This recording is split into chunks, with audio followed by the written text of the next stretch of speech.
Бақтияр Артаевты жұмыстан шығарған Самат Ерғалиевтің өзі қазір уақытша ұстау изоляторында жатыр. Қаңтар оқиғасынан кейін Афина Олимпиадасының чемпионы Бақтияр Артаев Қазақстан бокс федерациясының вице-министрі және мемлекеттік бапкер қызметінен кеткен болатын. Ол осының екі себебін айтты. Біріншісі, сол кездегі мәдениет және спорт министрі Ақтоты Райымқұлованың орнын басады деп қорыққандар болған. Екінші себебі, боксшының қаңтар оқиғасына қатысы бар деп күдікпен ұсталған Дики Арманды қолдап пост жазуы. Ең басты себебі де осы болған екен. Кім-кіммен араласпай жатыр? Таза ақмақтық. Ашығын айтайық, түнгі сағат 2-де қорқор шегіп отырып, сол кездегі спорт комитетінің басшысы хабарласты.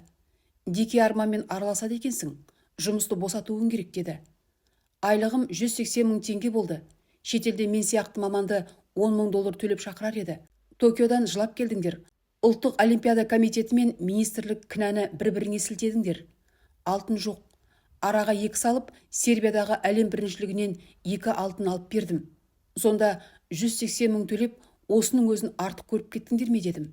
Мейлі деп трубканы қойып, арызымды жазып бердім, дейді Бақтияр Артаев. Бұл ретте боксшыға спорт және дене шынықтыру істері комитетін басқарған Самат Ерғалиев хабарласқан. Ол қазір бюджет қаржысын жымқырды деген күдікпен уақытша ұстау изоляторында жатыр. Алла шебер, өзі мәңгі сол жерде отыратындай ойлады. Енді қазір өзі қайда отырғанын білесіздер, дейді спортшы.